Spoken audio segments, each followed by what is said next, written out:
dice, el nivel básico de aislación de equipo, la clase de tensión es el máximo valor de tensión que soporta el equipo en régimen. Sí. Esa verdadera. Después la 2, habíamos visto que es falsa, que dice que el nivel de tensión en Uruguay en alta tensión es 230 kV. En realidad hay pedacitos 230 que está en Uruguay, pero está, normalmente es 150, falsa. El apoyo de amarre se utiliza para sostener la línea de un tramo recto sin desvío, ya que es menos costoso que los apoyos. ¿Se acuerdan que el apoyo de amarre es la que se desviaba la línea? O sea, que en el tramo recto no se utiliza apoyo de amarre, se utiliza apoyo de suspensión. Entonces esa es falsa. La 4. El vano vertical se corresponde a la medida de la flecha en la línea. El vano vertical era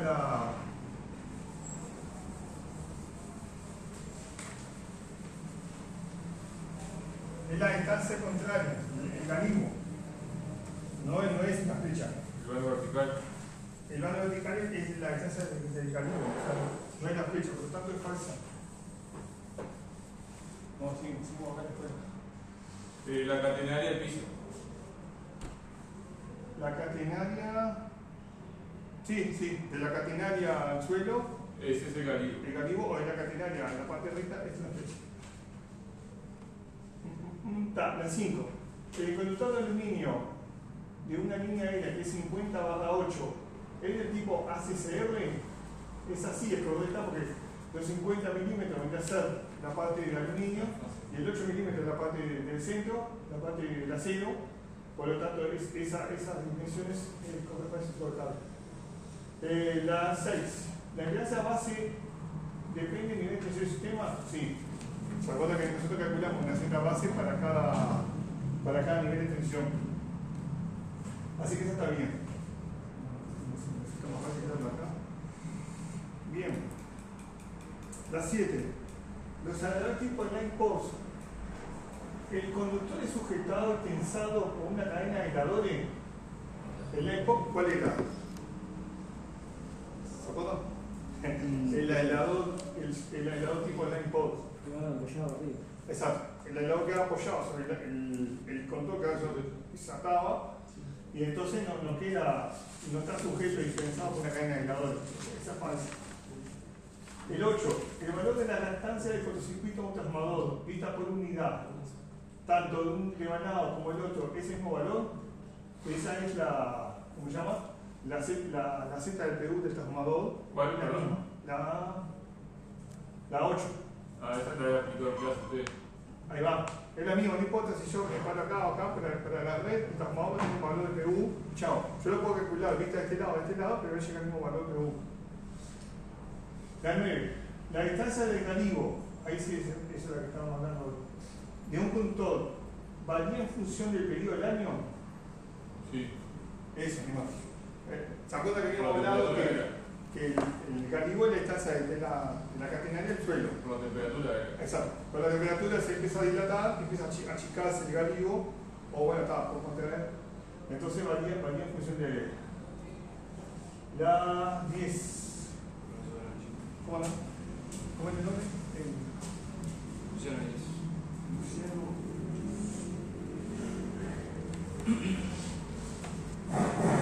Si no te puedo, me pasa de nuevo.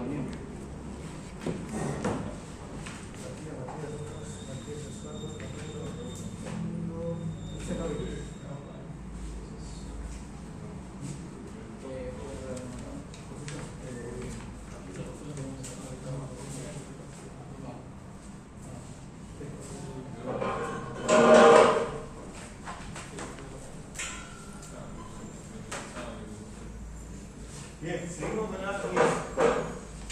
La resistencia del conductor sometida a corriente alterna depende del efecto de proximidad, el efecto que es la temperatura, depende de esas tres cosas. Perfecto. En la 11, en la línea de transmisión, la transposición permite reducir el desequilibrio de tensiones entre las fases de una línea. Esa te va a hacer la ley. Bien. La 12. El cable tipo ACCR, esto es utilizado en tendido de vanos largos, ya que ofrece mayor resistencia a la tracción y un peso ligero.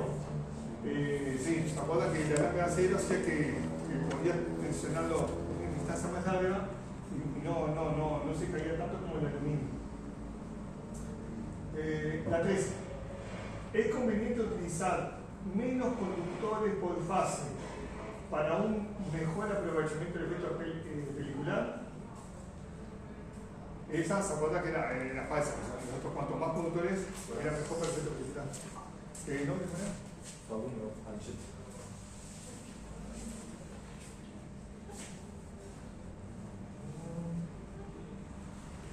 Ya estamos haciendo la producción.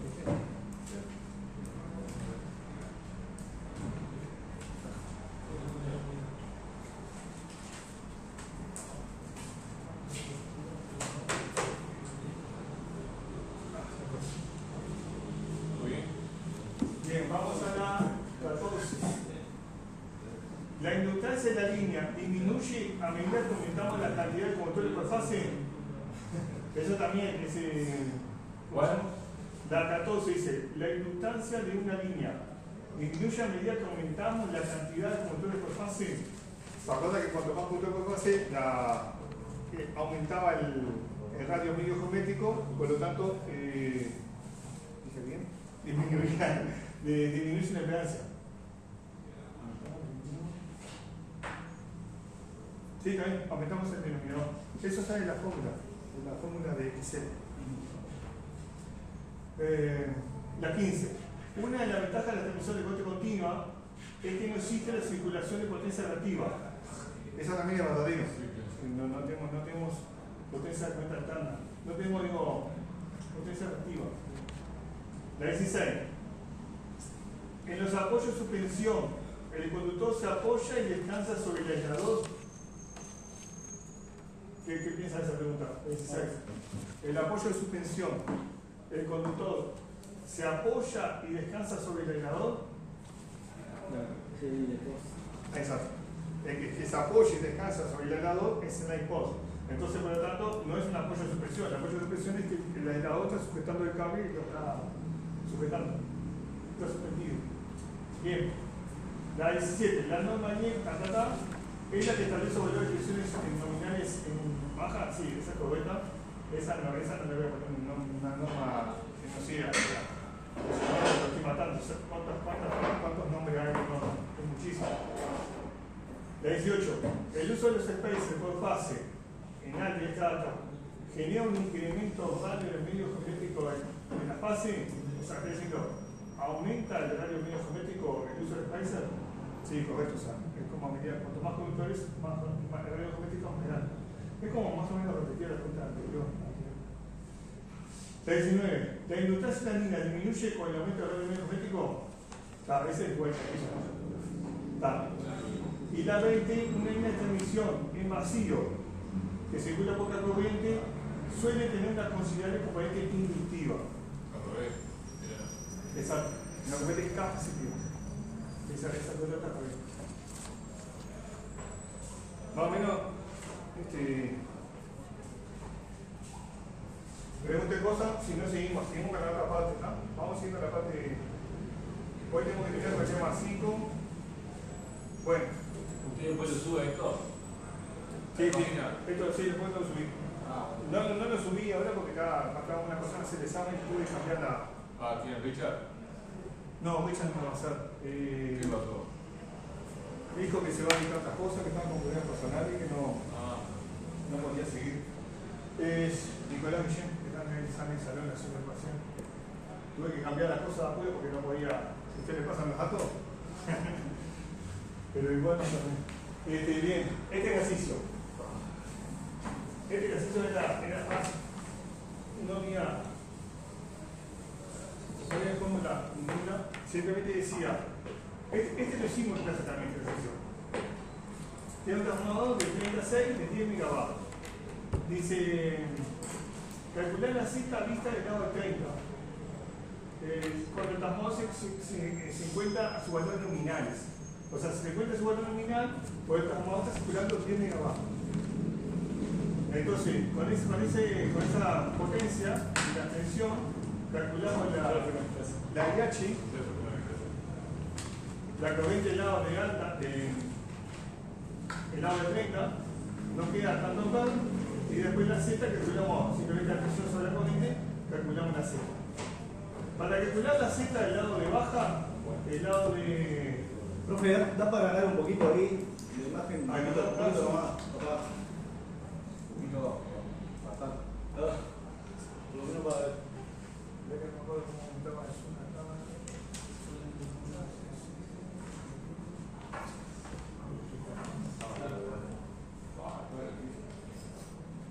Que viene va a ser un poco más corto, profe. Convertir, ya que no sé cómo aumentar el zoom acá. Control más. ¿Cuánto es más? No sé, está bien. El que sabe, sabe. Un dito ahí que va. Bien. Y después para calcular la otra Z, en realidad si vos conocés el K cuadrado, sacás por el lado del K cuadrado, o si no hacías toda la cuenta pero del otro lado. Hacías de vuelta los 10 megabars sobre 6 kilovolts, raíz de 3 porque es trifásico, sacás la corriente y después sacás el cosete de la calcular la impedancia y tenés un valor. Y ese valor tiene que ser K cuadrado veces más que el otro Z. Muy bien, gracias. Y ahí terminamos. Un segundo. Espera, no paso. No sé qué pasó esto. Escuchá, ya hice 5 revoluciones hasta acá. Vamos, nos queda abrir esta parte acá.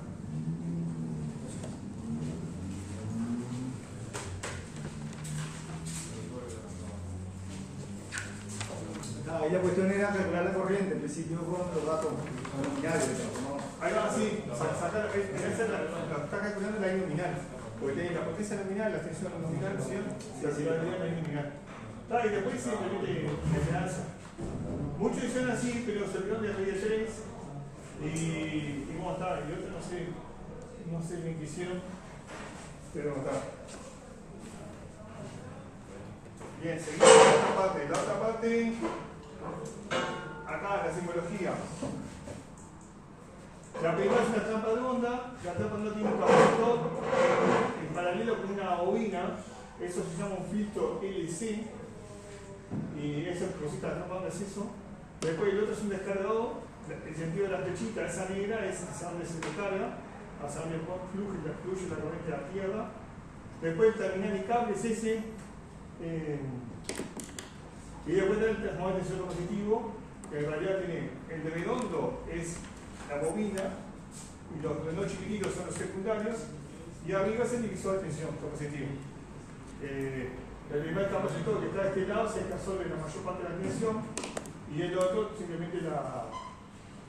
Otro dibujado de otra forma que también está bien, o sea que dibujó así también.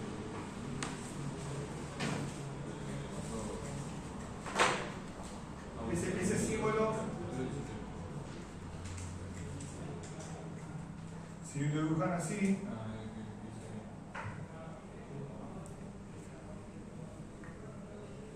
es válido también, es igual, nada más que esto que es el redondo grande y estos son los redondos chiquitos y acá el divisor de tensión positivo. Bien, está, eso. Después la otra pregunta era el radio geométrico, eso lo hicieron todo bien.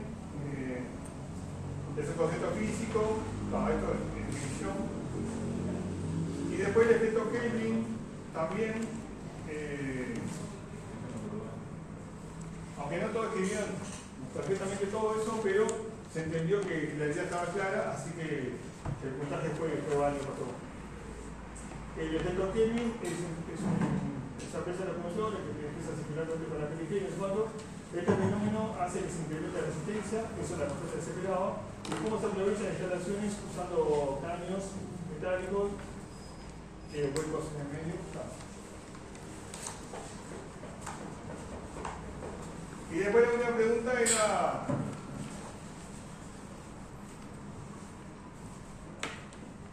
además de circuito equivalente, pero no en PU, sino con sus valores nominales, así como estaba. acá no tenía que hacer PU, tenía que hacer nada, simplemente calcular la impedancia nominal, a ese porcentaje que aparece en cada uno, y dibujar el circuito. Había una particularidad que la línea decía que tenía 10 kilómetros, entonces cuando ibas a representar la línea tenés que considerar esa distancia. Por eso que aparece 170 más por 250 ohms. Eso es lo que tiene la Z de la línea, la multiplica por 10 kilómetros, ahí se multiplica cada uno de los términos por 10 y te queda un valor. Y después el cálculo de la impedancia del generador es el 20% de la impedancia nominal. Entonces, sacando el cociente de la potencia de la tensión al cuadrado y de la potencia, por el 2 te queda el valor real en ohmios. El PU, con el PU no se maneja ohmios, se maneja el PU. Y lo mismo con el transformador. Y este era sencillo, era hacer una fuente de las más. No hay que poner Z base, no hay que tener la potencia base y cambiar el nivel de emisión, nada, así como va, no te va. ¿Ves el duda ahora? Pregunten. ¿Sí? Bien, pero acá terminamos lo teórico. Ahora viene lo práctico.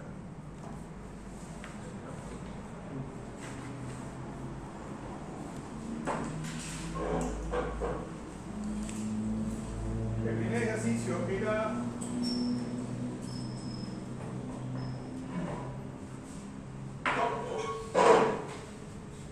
te daba una línea que tenía 4 conductores por fase en comparar y te decía que la distancia entre los conductores de la misma fase era 25 centímetros, pero no estaba al tanto de la distancia entre fases. Como en la línea de 500 kV, ya por lo menos te da una idea de que esa distancia no puede ser de 2 metros, 1 metro, tenés que tener una distancia grande, porque el nivel de tensión es alto. Ya más o menos con ese dato, ya calculás que más de 5 metros. Con un dato así como para tener. Si dice que da 150, bueno, el dato me tiene que dar más de 1,5 metros. Más o menos así, un kilovolt, 1 centímetro. Bien, entonces para hallar la distancia esa, lo que vos tenés que hacer es calcular la XL, sabiendo que la línea tiene una caída de tensión de 57,4 voltios en cada kilómetro, y en la tabla te daban los valores de valor metro métrico, te daban la resistencia a 75 grados, y bueno, de ahí despejabas con la corriente de la línea que circulaba a la caída de tensión por kilómetro, calculabas la Z total de la línea. Y de la Z sacabas el XL, que es donde vos despejabas la distancia. Después, allá va a dar el medio geométrico, porque vos ya tenías la distancia que era 25 centímetros. Cuando decía que esto tiene que pasar todo a metro, ¿está? Los 25 centímetros en metro y el radio medio geométrico también tiene que estar en metro. Pero el dato te lo daba en milímetros. Entonces tenés que ponerle por esa menos 3. Para que la distancia te dé en metro. Eso te queda 0,12. Y después es despejar la distancia media geométrica. Tenés que hacer el logaritmo, eliminar el logaritmo exponencial. Y vamos a estar, y ahí al despejar, te queda que. Acá hubo mucho que se entrevedaban acá. Cuando pasaron de acá a acá, no les quedó así 2 raíz. ¿Cómo se llama? Raíz cúbica de 2 por d al cubo.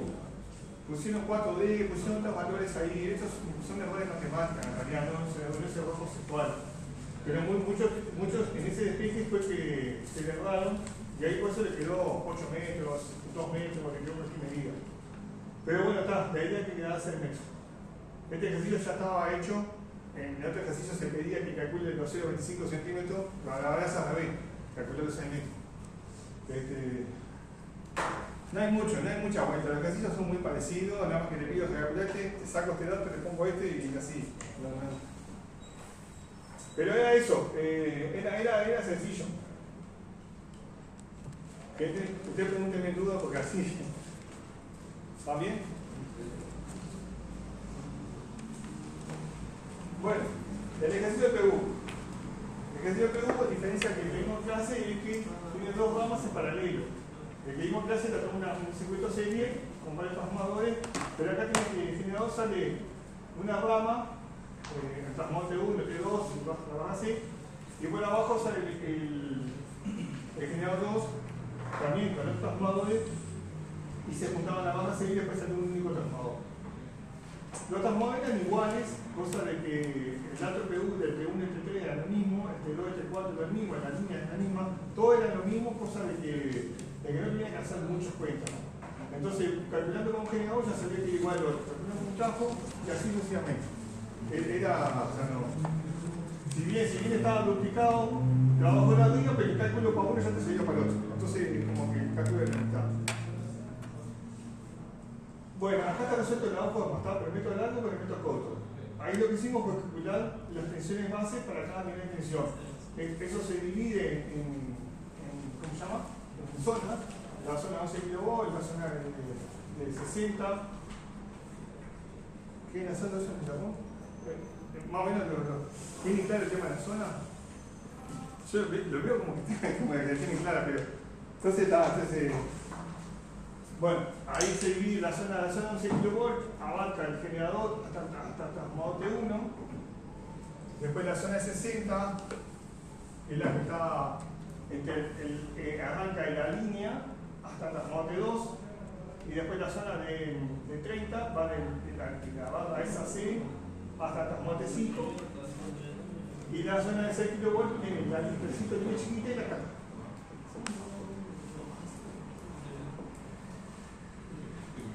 Bueno, acá simplemente esto es cuenta,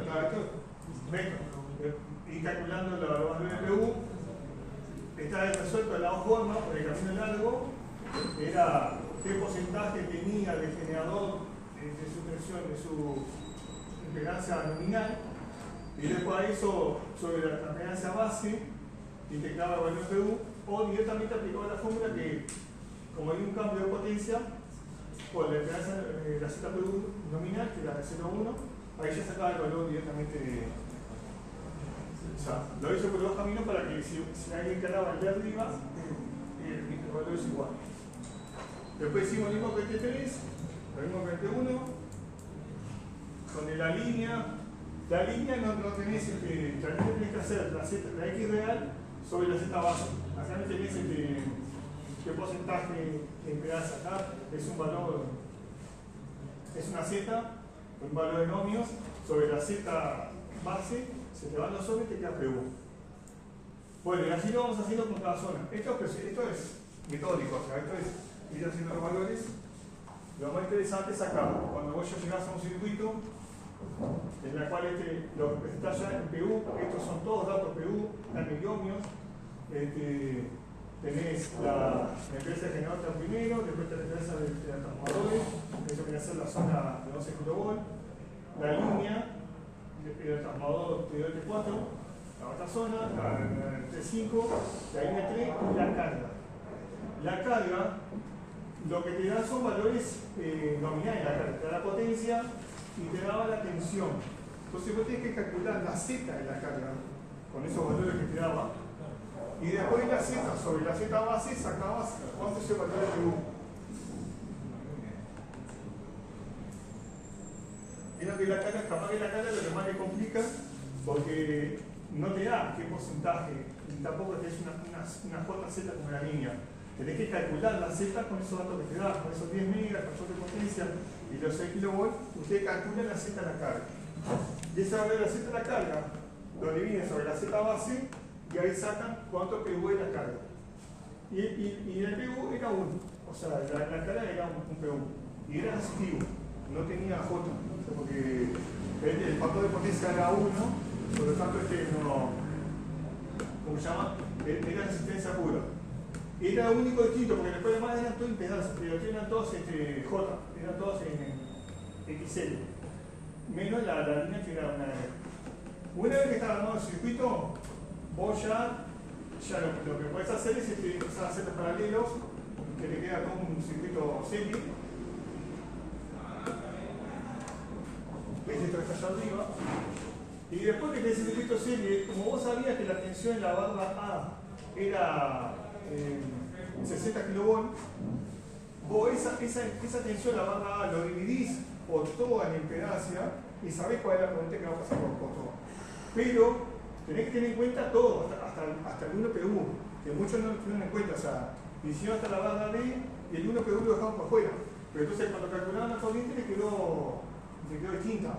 No es esa. Porque vos sabés que ahí tenés 60 kV. En la barra B va a haber otra tensión. Y así. Los 60 kV es la suma de todas las tensiones incluida la carga. Entonces, si vos no tomabas la carga en cuenta para calcular la corriente, te iba a quedar mal. Entonces, la corriente sacaba la tensión, que era un PU, sobre toda la carga. Y la carga tenés una sola resistencia y después tenés toda bobina. Sumás todas las bobinas y una sola resistencia, te da un valor ahí. Y te da un valor PU que la corriente era 0,98, 11 grados negativo. Y después está una vez que tenés la corriente, si vos quisieras calcular la tensión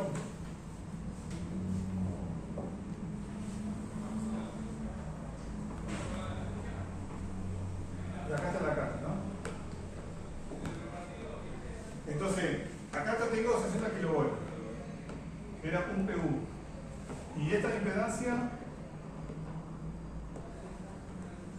toda esta impedancia hasta acá, inclusive todo esto, varía en Z total, no sé cuánto vale. A ver, esa es la punta, 1 más J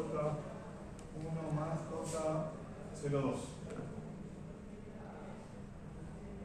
Entonces vos tenés la tensión PU, la tensión en la barra A, la tensión sobre la ZPU, te queda la corriente que circula por acá. Pero para calcular la tensión acá, lo que yo sé cuánto vale acá, si yo sé cuánto vale de acá a acá, si acá cae tanto voltaje, le resto a este que está acá y tengo la tensión acá, que es lo que hay que hacer. Entonces, ahora, esta impedancia de acá, ¿cuánto vale? Vale tanta J con un ángulo 90, porque acá no hay resistencia. Entonces, esta impedancia va a valer algo con un ángulo 90 grados. Porque no hay resistencia. Y con esta corriente y esta impedancia saco esta medida de tensión de A a D. Alguno lo que hizo fue calcular este pedacito más este pedacito más este pedacito, lo sumó y le restó a esto, y es lo mismo, se hace lo mismo. Y está. Y después, bueno, ese valor te termina quedando acá 0,98 menos 11,72 PU. La tensión acá en la barra D vale este valor en PU, pero ahora yo tengo que pasar a la tensión, ¿cómo se llama? La tensión de referencia, la tensión de la barra D. En la barra D vale 6,6 kV, la tensión real es igual a 6,6 y la tensión PU es esta, entonces ¿cómo se llama? Haciendo la multiplicación de todo por esto, sabes cuál es la tensión real. Esta es la tensión nominal. La tensión nominal y la tensión real es igual a la tensión PU que la tensión nominal. ¿Cómo está la tensión? La tensión 6,6 por 0,98 te quedan 6.460 voltios. Y el ángulo queda 11%. El ángulo no te calculo acá, porque esta es 6,6 de ángulo cielo. Bien, y está, o sea, la parte más sería esta parte acá, porque lo otro es todo metódico y es ¿cómo se llama? Es cuenta nomás. En esta parte del circuito hay unos ejercicios que te dice la carga está consumiendo la corriente nominal. Si te dice eso, entonces vos esta ahí ya no va a ser esa que vas a calcular. Vos vas a partir como que esa ahí es la que está en la I nominal de la carga. En este caso la ecuación te decía que la carga estaba consumiendo la I nominal y ni siquiera tenía idea de qué corriente estaba pasando con la carga. Él te decía que acá hay una tensión y que hay una tensión allá. Claro, profe, pero para calcular la corriente total tenés en cuenta los datos nominales de la carga ahí, ¿no? Si te lo da como dato, si te dice que la carga está a la corriente nominal. No, pero yo lo que voy el hecho de cuando vos haces el modelo principal y modelás la carga que te da un PU, usar los datos nominales en realidad, porque no sabés qué tensión hay en D. No, ahí te tiene que pasar otro dato. Si vos tomás la I nominal de la carga, en realidad tendrías que decir que acá esta tensión vale 6,6. para que vos te digas que estás tomando la tensión nominal en la carga. Si la letra te dijera, el motor se encuentra en la I nominal, entonces ya vos estás diciendo, para yo tener la I nominal, tengo que tener la tensión nominal acá en la carga y estaría 100% de la potencia. O sea, entonces me está diciendo que acá debería haber 6,6 kV. Claro, profe, pero al principio, cuando empezamos, venimos así es, PU, trafo, línea, Ahí va. trafo, línea, trafo, T5, línea, la última línea, y después la carga para que te dé un PU, usar el valor de potencia y tensión que te da. Ah, sí, nominal. sí. Y la corriente que calculás como total es respecto a ese valor también. Sí, pero en realidad, claro, o sea, es como que vos tuvieras 6 kV, ¿cómo te la puedo decir de otra forma? No, yo entiendo, sí, pero digo, de alguna forma, al principio, cuando vos preguntás la tensión en D, no sabés cuál es la tensión real. No, claro. Pero para modelarlo sí tomas en cuenta los valores nominales de la carga, que es lo que te termina dando. Sí, eso sí, o sea, sí, es verdad. O sea, vos acá tomas todos valores nominales en realidad. No estás tomando, porque acá yo que sé en la línea que tensión hay. Y yo digo, bueno, nominalmente vale tanto. Y para esas. Yo lo que voy, profe, que más allá que acá no lo diga implícitamente, de alguna forma la corriente termina siendo la nominal igual, porque la carga, calcular la impedancia de la carga en base a los datos nominales que tenés. No, te va a quedar un poquito más menor. Te queda cambiado. Te va a quedar un poquito más chico porque en realidad esa corriente está circulando por todas estas cosas y cuando vos calculaste la corriente, consideraste toda esa impedancia, no ella sola. Entonces claro, te termina quedando más chica que la realidad. Si fuera otro caso, por ahí la letra diga, las cargas están todas a su valor nominal, ¿no? Entonces, bueno, vos podrías ser paralelo, podría que sea esta carga. Si esta carga está en nominal, te tendría que decir, bueno, acá también está la tensión nominal. Y bueno, calculame la tensión acá. Mirá, hacer como al revés. Entonces, vos ya a partir de esta corriente, con esta tensión, calculás cuál es la corriente PU, sabés que esta corriente va a circular por todos lados y haces como al revés. ¿Qué cantidad de tensión tengo acá? Y a esa le sumo hasta que llega acá. Pero en este caso no te da esa oportunidad. Pero sí, está bien, porque hay como dos formas de plantear el ejercicio. Una es así, que no te dice nada. No, yo voy a eso, que está bien, vos decís, la carga está funcionando corriente nominal, está bien. Ahora, acá no lo decía, pero sin embargo, al hallar la impedancia con los valores nominales, teniendo en cuenta, suponiendo que funciona así con sí, o sea, la corriente total termina siendo la nominal igual. Capaz que en la práctica no, digo, razonándolo así, ¿no? No, está bien, o sea, si te dijera que acá tenés 6,6, ahí sí. Claro, pero para hallar la impedancia de la carga usamos el 6,6. Sí, no, igual, o sea, es lo mismo que cuando ya cada una de. Vos ya todos nominales, allá todo el valor de transformador nominal, transformador de todo nominal. Pero no quiere decir eso que justo por acá sí fue el valor nominal del generador. O sea, tenés que estar implícito en la letra, en todo caso. Decimos, los generadores están en 100% pleno. Yo sé que por el generador, bueno, que es otro caso. Pero acá el generador dice, bueno, están al 100%. Entonces, ¿cómo está? La corriente que sale acá vale tanto acá. Ya me lo conté como dato. Y la tensión acá va a valer tanto. Bueno, calculame la tensión allá en otra punta. Bueno, entonces vos ya sabés que esa corriente va a venir y se va a distribuir para acá, dependiendo cómo sea la impedancia que haya. Pero es como que partir de otro lado del ejercicio. Ya sabés que por acá la corriente no la tengo que calcular. Yo ya sé que la corriente acá vale tanto PU porque está implícito en la letra. ¿Bien ahí? ¿Entendido lo que planteó Juan? ¿Sí?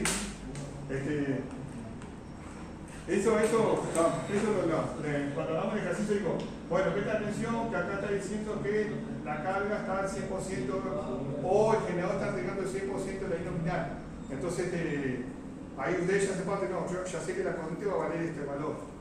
¿Cómo anda? Ya, Matías. Matías Azuara era, ¿no? Sí. Matías Azuara. Estamos haciendo la evolución también. Bueno, este es el video publicado y está. Si tienen dudas, si tienen alguna duda ahora, O sigo con otro ejercicio. Bien. Sigo con otro.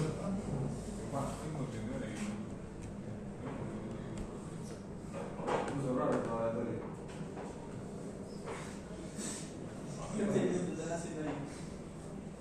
Este es el ejercicio 3. Muchos, la clave acá, este ejercicio, muchos que hicieron el planteo bien, le daban algunas cuentas, ¿cómo se llama? Pero como hicieron bien el planteo, plantearon bien las ecuaciones que sea, yo leí como todo válido, no esperaba que me quieran salir con cierto punto, salir con cierto vuelto. Yo vi como que hicieron todo bien, simplemente cuando haces una cuenta, no se olvidaban de poner un PU, no se olvidaban de un AM, no sé cuánto, todo correcto, 100%. Es eso, o sea, no tiene por qué precisamente llegar al valor para llegar a la nota máxima. Bueno, este es el otro ejercicio también, el ejercicio que es muy parecido a unos faciales. La única diferencia es que ahora tenés dos generadores y entre ellos hay dos líneas. La línea de arriba tiene una R más una J y la línea 2 también tiene una J. Y el dato que dice que el generador sale una corriente que vale ese valor, 3482 menos 98 grados. Y te dice, bueno, calcular la tensión en la línea. Y después dice la tensión en el otro generador, la corriente en la línea 1 y en la línea 2. Lo primero para calcular la tensión en la línea, lo que habría que hacer en este caso es hacer el paralelo de las líneas y obtener una impedancia equivalente. Esa corriente que sale del generador se va a distribuir, ¿no? O sea, esta corriente del generador, acá está la línea 1.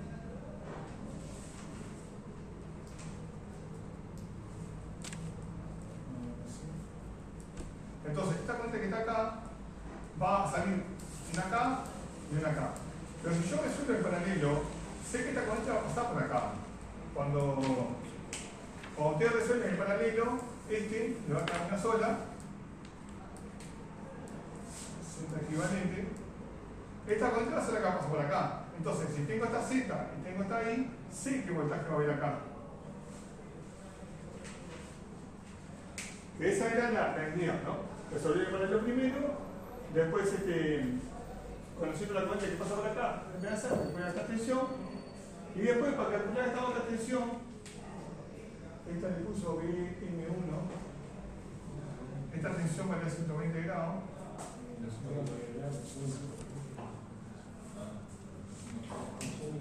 Si vos tenías esta tensión, tenías esta, calculabas esta por hecho. La suma de las tensiones te da 0 y ahí sacabas 0. O si no, esta tensión también la podías sacar por la potencia que te daba sobre la corriente que pasa por acá. O sea, la potencia te la daba como dato, esta potencia. Esta potencia era dato y la corriente también era dato sobre la corriente la tensión. Y bueno, ahí está la opción de la forma. El primer caso hace la potencia sobre la corriente y el segundo caso resta esta tensión más esta, con esta tiene que hacer y el valor es mismo. Alguno resuelve por un lado, otro resuelve por otro, esto está, llegando al mismo valor. Y ahí está resuelta la primera parte. No, falta algo. Esa es la I conjugada, ¿no? Sí, esta es la cita. Bien ahí. Bien ahí. O sea que esta I que está acá, el ángulo que era menos 98, acá tiene que ser más 98. Y acá era menos 98.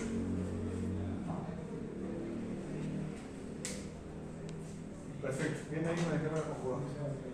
Después la otra parte te pedía calcular la corriente en cada una de las líneas. Conociendo la tensión y la impedancia a cada una. Conocía la tensión es la misma. Y conocía las zetas, sacabas la corriente de cada una. Una vez que calculabas una, tenías la total, a esta total le restabas esta, te quedaba esta, o bueno, calculabas que ibas a llevar al mismo valor. que son aquellos 14 y 10,75. Después lo que se hizo fue sumar las dos corrientes que nos dio el evento claro. ¿Hasta ahí? ¿Bien?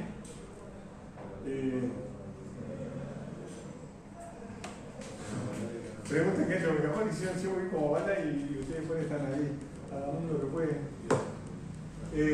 La otra parte, dependería calcular las potencias en cada una. ¿Qué potencia de acá? Esta potencia ya es dato, ya la tenemos. ¿Y qué potencia tenía cada una en la línea? Y nosotros sabemos que la suma de todas estas potencias del circuito se da cero. O sea, lo que él suministra, alguien lo consume, o alguien también lo consume, o este suministra y este lo consume, y no está. Pero la suma de todas las potencias, el balance de potencias no va a ser. Digamos, simplemente hace que con conjugada, ¿no? Lo mismo que en la clase anterior. La I conjugada, le cambian el signo del argumento y ya está. Y ahí te multiplican. Bueno, y ahí tienen los valores de la potencia. Después lo que se hace es simplemente se suma todas las potencias, todas las activas, las negativas, las negativas más negativas, respetando los signos más y menos, y ahí queda que el resultado se hace. ¿Qué quedó? Que esta fuente suministra, consume activa y suministra la activa. Y esta otra fuente suministra la activa y consume la activa. Y esto simplemente consumo. Todo esto consume, activa y reactiva. No suministra nada.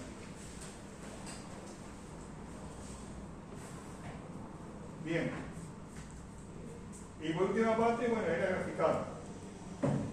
Acá la gráfica que hubo unos que pusieron la S1 por el otro lado, pero puso menos y más bar, y eso está bien. O sea, si lo representas para el otro lado, le sumas 180 grados, y no, te quedan los valores cambiados, pero eso está bien, eso no se puso que estaba mal.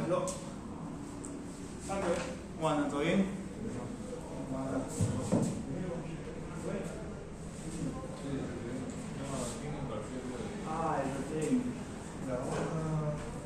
¿Cómo andan, Rubén?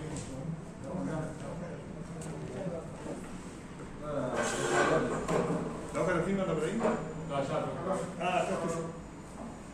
Bien. Entonces ahí se representaba las potencias, porque esta tenía la potencia. Y bueno, si hacemos una suma vectorial de todas las potencias, terminando cero, ¿está? Lo que viene para acá se contrarresta con aquello y con esto que está acá, y así se termina.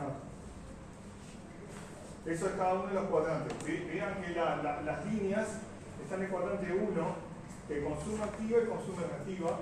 Y de este lado, en este cuadrante, la potencia es la cara 1. Y lo mismo la S2. Y después, por último, venían las partes de las tensiones y las corrientes. La tensión tenía un ángulo de 67,5 grados, negativo, por lo tanto va hacia abajo. Y las corrientes también, ambas corrientes estaban hacia abajo. Nada más que esta estaba a 106 grados, por lo tanto pasaba normalmente para este lado, llegaba a este lado, y aquel 88 estaba muy al borde ahí, 90 grados. ¿Viste? Y con esto está. Esto después lo publico, ¿no? Lo publico y...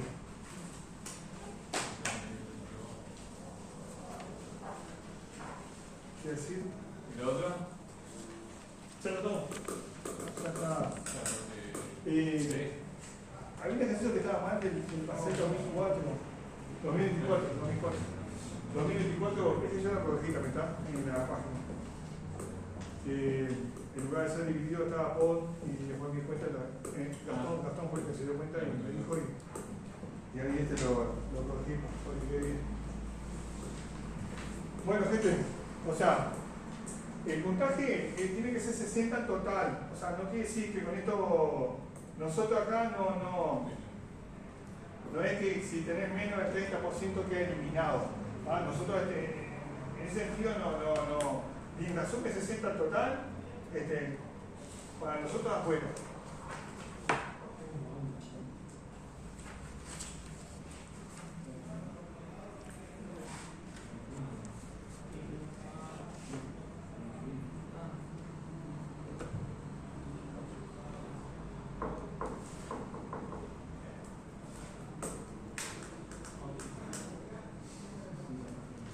Quiero mostrar ese 60%, está por acá.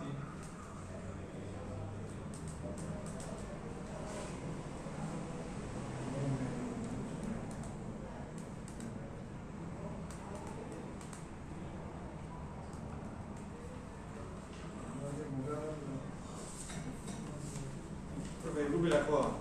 Dale, dale. ¿Me puede explicar el ejercicio 25? Sí, vamos. ¿Dónde está?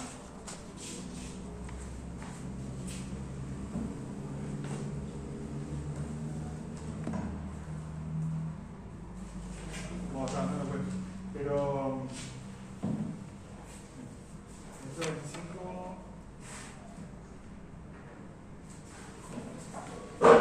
Si querés un trabajo. No sé si yo lo que entendí de ella fue hacer el hallazgo y había un ejercicio similar que era el práctico 11.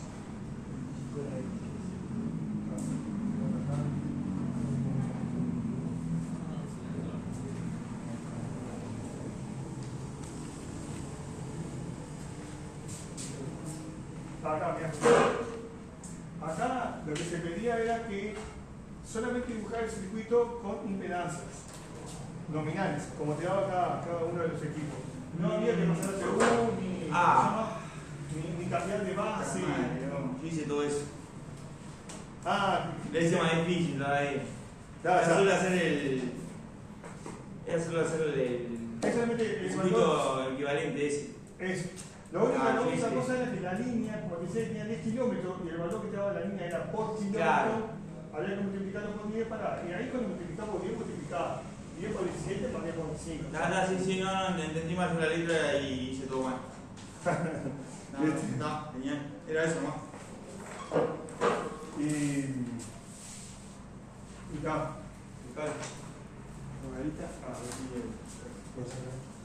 Bueno, gente, déjenme los pacientes, escuchen, ¿quién falta? Porque así ya lo llevo los pacientes, ya los tengo en la biblioteca hoy y ya. Si no, si quieren, si alguien falta verlo. Yo iba a consultar de esto ahora. Si alguien falta verlo, ¿alguien falta acá? Anthony. Yo no me anoté ahí, estoy el último. Y allá está. Matías.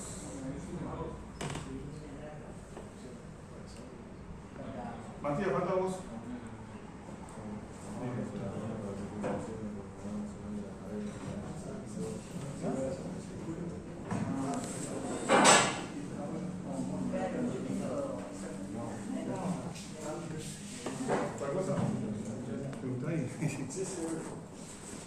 Bueno, bien, vamos a empezar con este tema. Hoy tenemos que empezar con este tema. Son pocas presentaciones, pero. Y avanzamos un poquito y después nos vemos en el Loreca llevar esto. A las 8:30.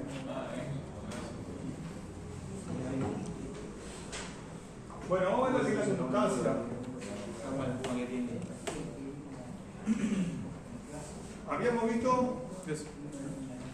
Habíamos visto que ya vimos los parámetros de la línea, vimos el parámetro de la resistencia de la línea, también vimos la inductancia y ahora vamos a ver la rama paralela.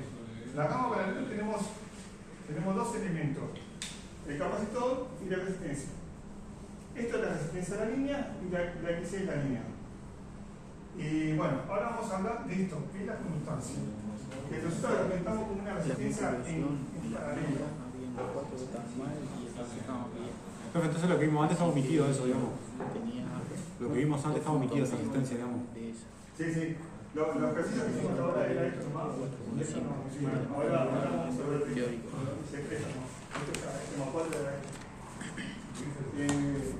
Esta resistencia es el inverso de ¿cómo se llama?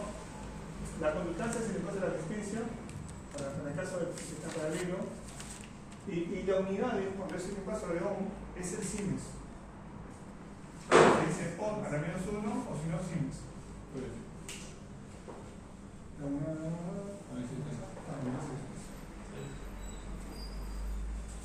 Bueno, la conductancia se tiene. ¿Qué pasa? Esto que está acá representa lo que tiene que ver con las líneas con respecto a tierra. Todas las fugas que se dan en la línea con respecto a tierra se dan en los aisladores. El aislador es el elemento que separa una parte energizada de puesta a tierra. Si el aislador está en mal estado, o cambia las condiciones climáticas, la lluvia, la polución, la mugre y todo eso, afecta ese aislante y puede hacer que esta resistencia cambie su valor y empiece a tener un peso importante como fuga en la línea. Entonces, los problemas que tenemos en esta resistencia va a depender del efecto aislador y del efecto corona. Esto es como una pregunta así clásica. La conductancia de que depende del efecto aislador y del efecto corona. Vamos a ver cada una de las cosas. El efecto aislador tiene que ver, bueno, como ya hablamos del aislador, en el medio que está expuesto, si hay lluvia, si hay nieve, si el ambiente es contaminado o hay mucha salinidad. Y bueno, y ahí el mismo del estado del aislador, si el aislador está roto, o tiene parte que está dañada. Y acá tenemos un ejemplo, es un conductor, este es el aislador, existe una pequeña corriente del orden de línea ampere que circula por todo el aislador y bueno, y provoca esas burbujas. A medida que, bueno, que el aislador está roto o en temporales, lo que suele pasar, ahí hay un ejemplo, esta es una cámara termográfica que es una radiografía a un aislador que está en servicio de una línea de 150 y vean cómo esa parte roja significa que hay un flujo de electrones por ahí que está calentando esa zona del aislador y como que hay un camino eléctrico ahí. No llegó hasta llegar arriba, pero sí está formándose como que el potencial ahí es eso está potenciando a que el aislador se pueda poner un cortocircuito. Ahora, ¿cómo por calentarse se pone en cortocircuito? No, pero lo que está haciendo es como achicando la distancia del lugar de el cable está protección acá, como que iba más arriba. Es como que esa parte del aislador como que lo estaba paseando. Esa parte que está caliente es como si estuviera en corto, digamos. No, ¿cómo puedo decir? El que esté caliente lo único que va a hacer es llegar a determinar el aislador, es difícil que con la temperatura se rompa así. Pero lo que está pasando ahí es que la corriente está haciendo como un caminito y está llegando hasta un valor, está llegando hasta un lugar y lo que está haciendo está achicando. En lugar de estar acá, ahora está de acá a acá. Entonces le recorta la aislación. Le recorta la aislación. Igual esas corrientes son muy chicas, ¿no? O sea, pero si la luz estuviera así, todo el camino allá arriba, era probable que la corriente que circula por ahí sea de orden de pocos amperes y bueno, también es un cortocircuito a la tierra en esa fase. Pero bueno, está. Profe, una cosa, porque si la corriente va de ahí hasta la punta, ¿por qué no se calienta todo? No, pero es muy chica. O sea, pero si se recorre todo el aislador debería calentarse uniforme, ¿no? Pero es como se llama, es una corriente, pero como que no permanece, como que en instante llega y después se va. No es permanente, es como que. Es como para la única forma de medirlo, tienes que colocar una pinza perimétrica ya recontra sencilla que mide hasta un microampere o un ampere, al momento que está circulando, tenés que hacer un pequeño flujo de. Pero corriente de fuga siempre hay. ¿Cuántas fugas hay? En todos lados, en instalaciones municipales también. Eso hay porque los aumentos son 100% perfecto. Entonces tenés. Eso lo que es un megómetro. Cuando lo quieres mirar acá allá, vas a encontrar un determinado valor de mega. ¿Bien? No quiero desviar un poco, pero. Bueno, esto que estaba comentando recién, el tema de. Nosotros tenemos un aislador. Un ejemplo así nomás, y acá está el motor, donde circula el electrón. Y esta es la apoyo. Entonces, ¿qué pasa?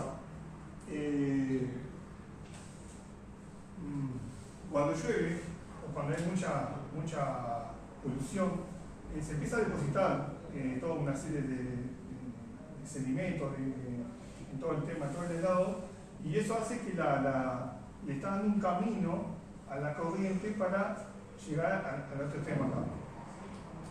Cuando llueve hay mucho viento, el agua queda todo hace una lámina, y esa lámina, si logra recorrer todo el camino de heladores, empieza hay una circulación de corriente del orden de pocos amperes, no miliampere, y esa corriente en realidad está haciendo un cortocircuito entre estos que están puestos a tierra con este que está a un potencial.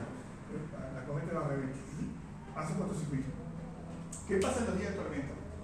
Cuando se da ese escenario, o ponerle que este aislado está roto, entonces el aislado está así, está roto, acá no tiene que hacer el estenderse, ya alcanza con hacer un trayecto, ya se achica más la distancia, o sea que la distancia que tiene que hacer la corriente para hacer, si yo estiro todo esto, sería una distancia más larga, pero a este pedacito ya me está quedando bien la distancia. Entonces, en los días de tormenta, cuando se da ese escenario, que la lámina de agua con la suciedad, los excrementos de pájaro, todo eso que ayuda a que la corriente fluya, se da ese cortocircuito y la isla termina abriendo. El de relieve que hay una corriente de fuga,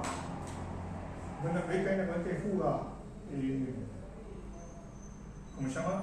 Por este aislador, el relieve de eso despeja. Pero ¿qué hace el relieve?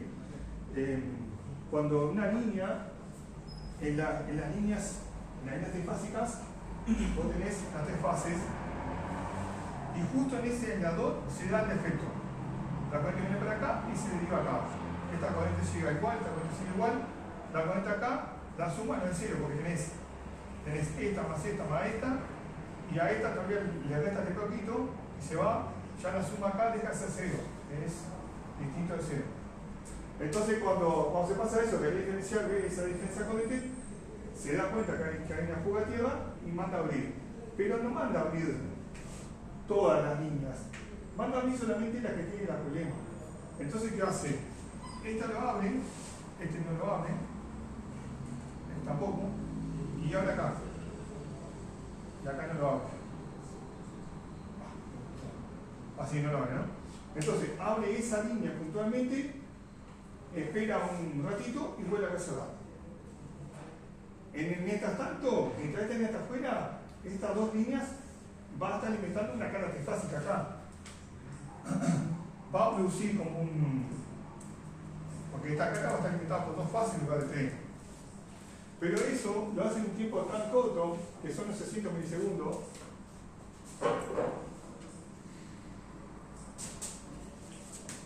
Y esto no produce variaciones en la carga. La carga ni se entera de que, ¿cómo se llama? De que hubo un enganche o un cierre de una de esas fases. Esto lo puede hacer siempre que la red esté mallada. Si no, no se puede disparar en una sola fase a la vez. Esto lo hace porque, de alguna forma, esta fase que a la carga le está faltando viene por otro lado. Vamos a suponer, hago un ejemplo. Vamos a hacer un ejemplo así, un generador. Esto se ha inventado, ¿no? En un momento ahora sí, alimenta acá una carga. Pero también viene por acá abajo. Acá hay transformador, hay otras cosas. Entonces, acá llega la corriente viene por acá y por acá. En esta fase, una de las fases se pone a tierra. Entonces acá quedan dos fases y acá quedan las tres fases. En realidad la carga le llega llegando a las tres fases. Porque le llega por este lado. Entonces, ahí el sistema puede abrir una sola fase porque nunca le va a faltar la otra fase porque viene por acá, despeja el defecto en esta fase, vuelve a hacerla y quedan las tres fases lado a lado. Cuando el sistema es así mallado o en anillo, que acá la fase que salga es alimentada por la otra derivación, se puede hacer. En cambio, si la línea es una sola y va a una carga cualquiera, yo que sé, 10 megas, acá no puede puede abrir una fase, porque hay 100 desequilibrios en la carga. Entonces, acá no queda otra que abrir las 3 fases a la vez y cierra las 3 fases a la vez. ¿Lo ven eso? ¿Sí? Alan, voy a tener más clara. ¿Está? O sea, solamente puede hacer los recierres en la línea. Solamente puede provocar los recierres en la línea cuando la carga está conectada y la fase que está sacando para eliminar el efecto no está radial, está mallada. Si está radial, tiene que hacer las 3 fases. Acá tiene que abrir las 3 fases. Y acá puede abrir una fase o 2 fases. Puede abrir una fase, 2 fases o 3. Acá tiene que abrir las 3 fases, sí. Una fase y 2 fases no puede hacerlo. Porque ahí la tensión en la carga termina quedando en 2 fases. Eso es lo que explica eso que está ahí. Entonces, las líneas de transmisión son todas así.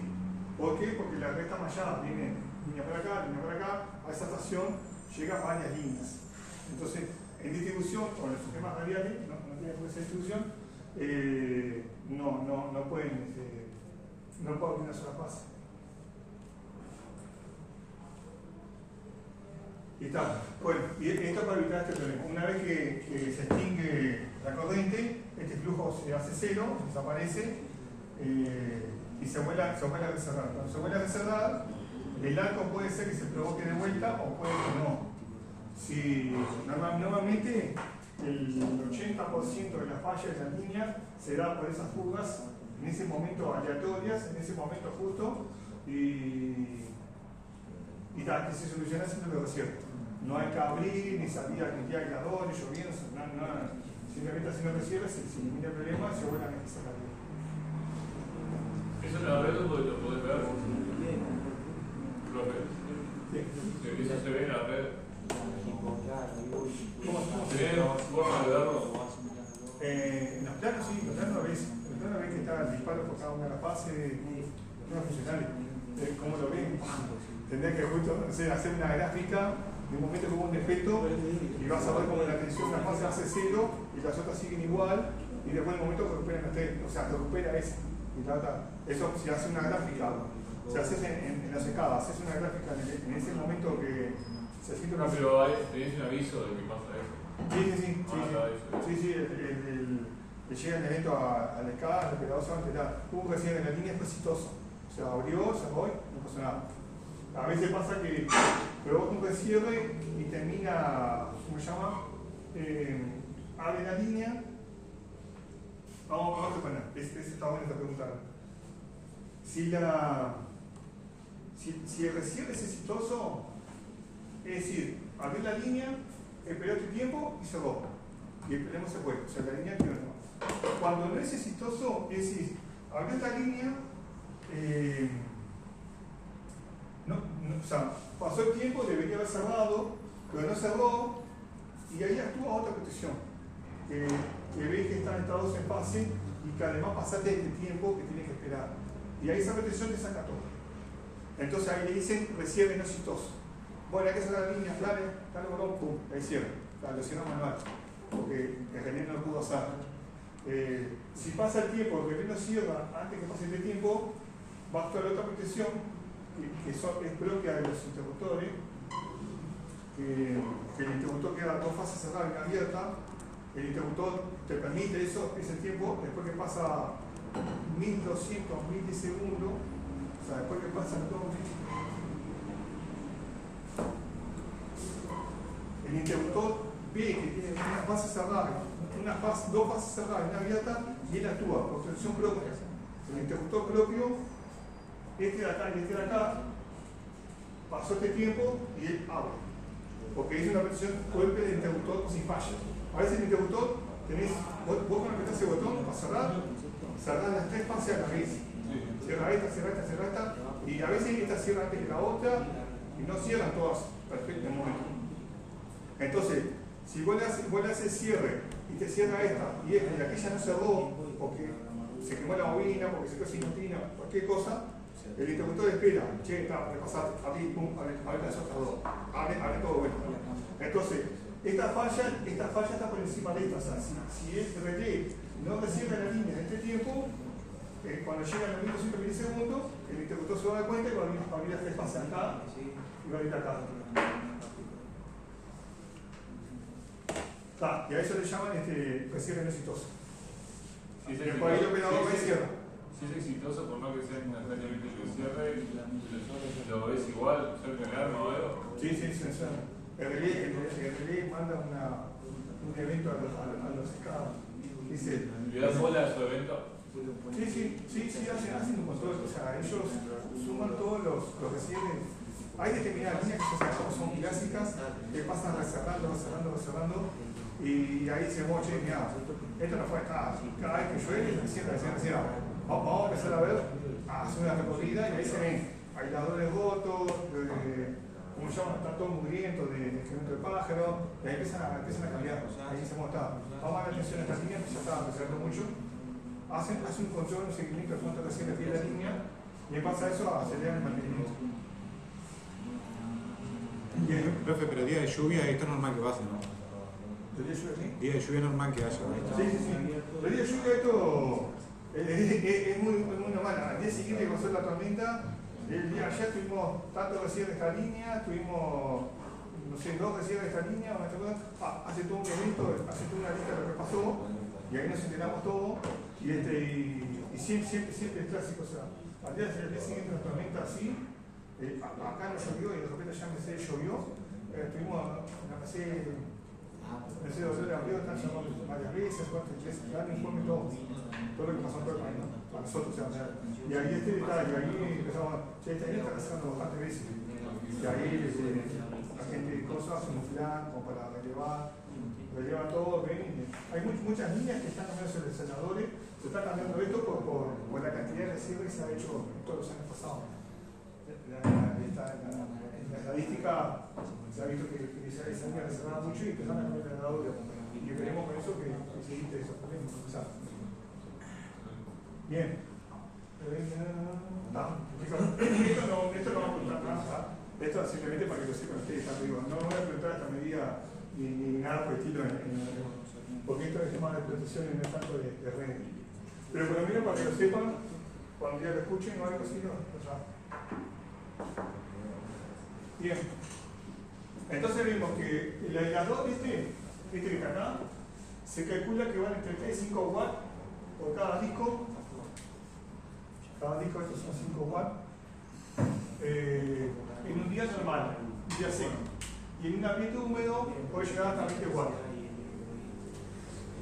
20 watts de pérdida por cada aislador, en un ambiente húmedo. Estos son datos de fabricante nomás. Y está.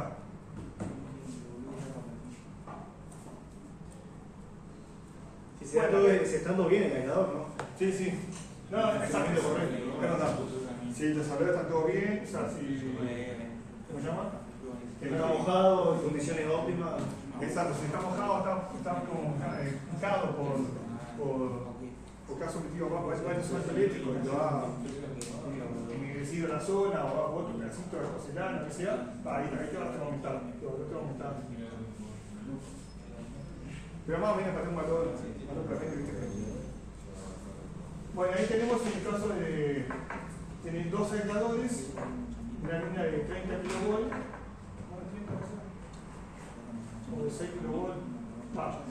En ese caso, cada aislador solo tiene 50%. O sea, si acá tuviera, bueno, acá, vamos a suponer que tenga 2 aisladores nomás, acá está la línea, el 50% este y 50% este. Es lo que, como decir, liquidar la presión ahí. Después, bueno, está esta tabla, simplemente muestra para 4 aisladores, más o menos está el 25% cada una. Que a medida que aumenta la cantidad de aisladores, qué porcentaje va a caer de tensión en cada uno de los aisladores. Si tuviera 20 aisladores, ante 4%. O sea, si esto fuera 20. ¿Cómo es, profe? ¿Cómo es que grafica esa gráfica ahí, profe? Bien, no se ve bien. Lo que hace la gráfica sí me muestra qué porcentaje del voltaje aplicado de acá es el beso de RT. Si esto fuera 500 sobre RT, acá, este voltaje acá, y tuvieras 20 saldadores, el 4% de esta tensión caería en cada uno. Si tuviera 14, sería el 6%, 6% de cada uno. Es una cuenta nomás.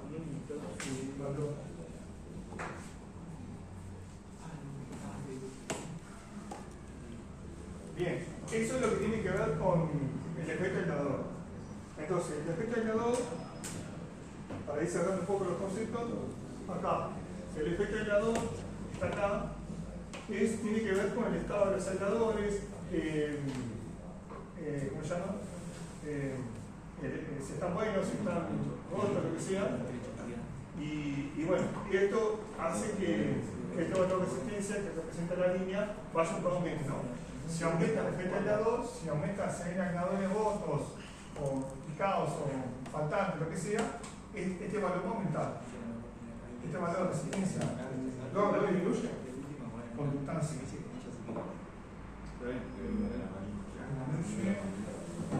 Si se rompe el aislador, yo tengo que hacer que la fuga acá sea más grande.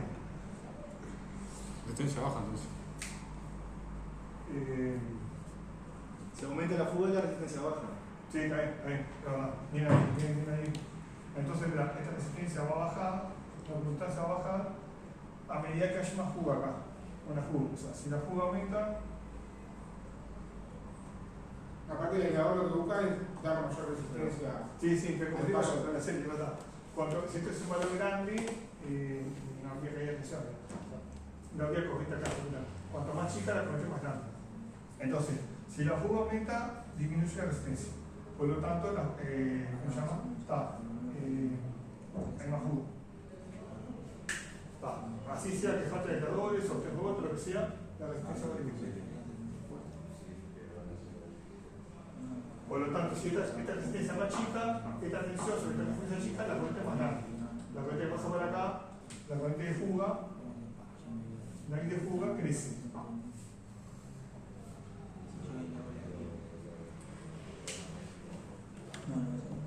¿Está bien? Bien, vamos a ver la otra cosa del efecto corona. El efecto de la 7, vamos a ver el efecto corona. ¿Qué es el efecto corona?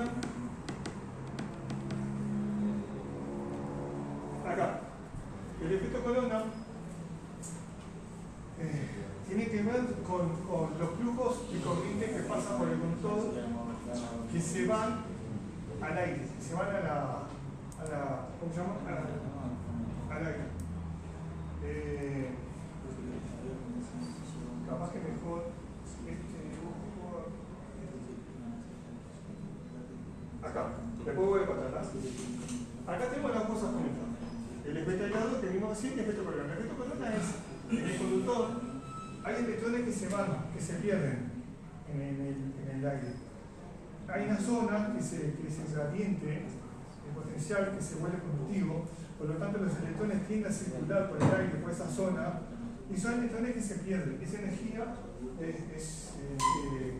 que se disipa en el aire y que hace que esta resistencia disminuya.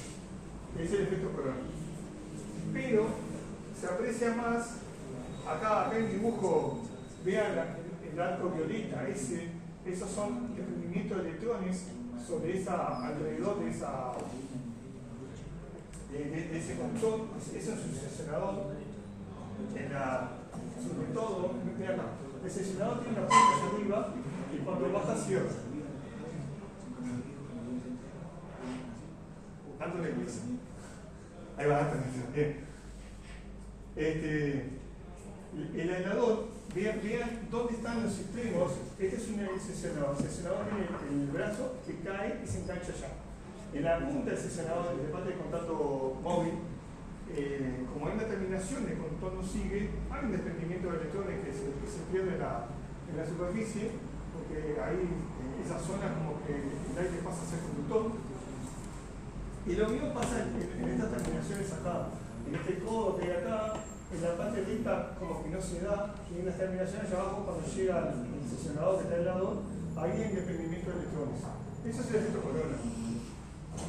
Todos esos arcos, acá también se ven, de noche se aprecia eso bastante, y se siente el ruido de la chispa que sale, el efecto corona. Bueno, acá un poco explica cómo se vuelve cómo se vuelve conductiva en la zona próxima del conductor. Vea que cada 1 centímetro hay 10.000 voltios, o sea que imagínense en 500 kilovoltios cuántos centímetros del conductor se crece y hay ese crecimiento. Y acá hay el voltaje aumenta a medida que el efecto corona, o sea, si aumenta la tensión, el efecto corona 500 kilovolts es más grande que 150 kilovolts. O sea, hay una relación directa del voltaje que hay acá con respecto a las pérdidas del efecto corona. Va creciendo a medida que crece el voltaje. Está esto como una regla directa. Y después, para evitar el efecto corona, se utilizan esos halos anticorona o halos parafluvios, se llama también. Lo que hace es que, voy a bajar acá,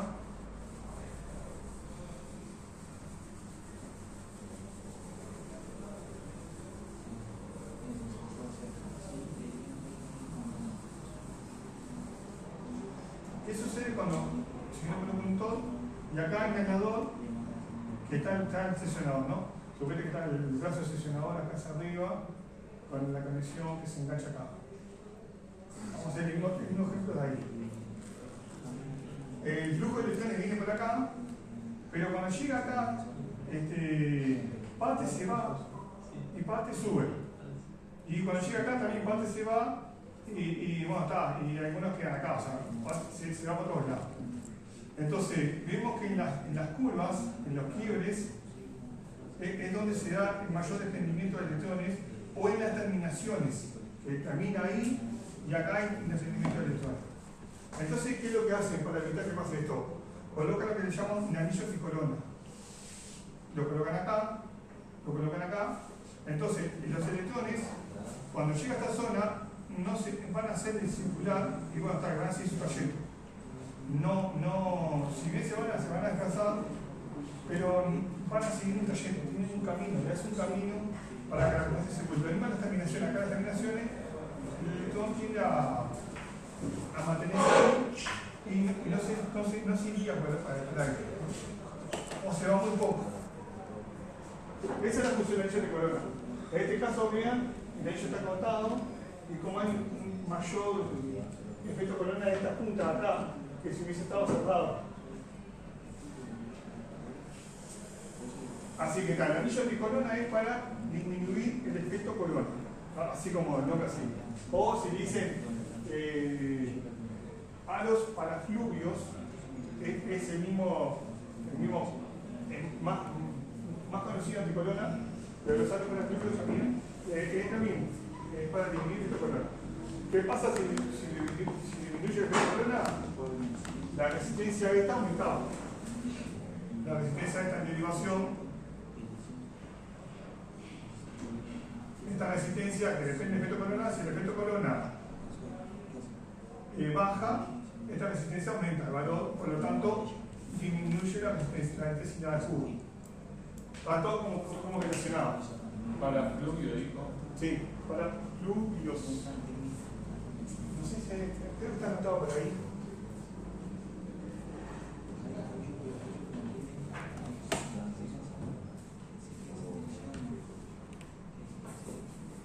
Está. Pero es eso. Entonces, para evitar eso, para evitar el efecto corona, se colocan discos así, o anillos cerrados, o también se colocan esferas. Estas esferas tienen la misma función, es cerrar el circuito y evitar que los electrones salgan a la atmósfera. Y acá tenemos un ejemplo de una esfera, allá arriba hay una esfera, allá en esta punta del sesionador también una esfera. En los caños todos van a esfera, en las terminaciones de caños se coloca esa esfera.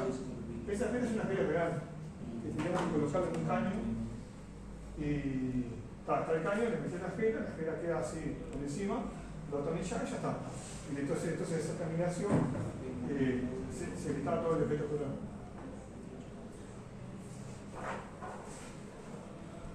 Bien, y después otra cosa que también se hace con el efecto corona es colocar más conductores por fase. Si vos colocas más conductores por fase, el efecto corona es más chico. ¿Ah? O sea, hay como muchas cosas juntas. El efecto corona se disminuye colocando más conductores por fase o colocando los anillos de corona. ¿Ah? Si disminuimos el efecto corona, aumenta este valor, la resistencia de derivación aumenta, por lo tanto hace que la corriente de fuga sea más chica. Ese es el objetivo, la corriente de fuga sea más chica. Y está, y ahí como funciona la clave. Y el efecto corona es proporcional con la tensión. Cuanto más grande la tensión, más grande es el efecto corona. Cosas con conceptos generales, para que después, cuando nos preguntemos, ahí ya lo saben.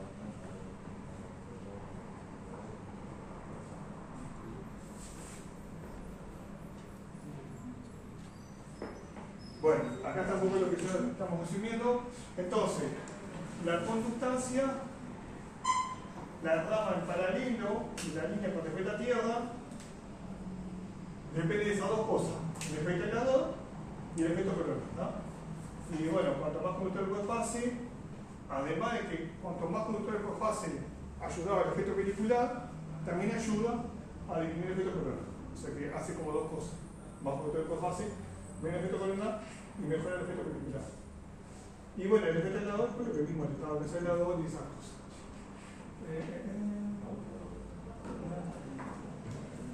Y está. Gente, ¿duda hasta ahora? ¿Van bien? Hacemos descanso y si alguien se queda, no cierro el salón. Si no se quedan adentro, lo cierro el salón. Yo voy a llevar estas cosas a la biblioteca y... ¿Se queda? Ah, perfecto. Hacemos un descanso, gente, coman algo y después seguimos un poco más.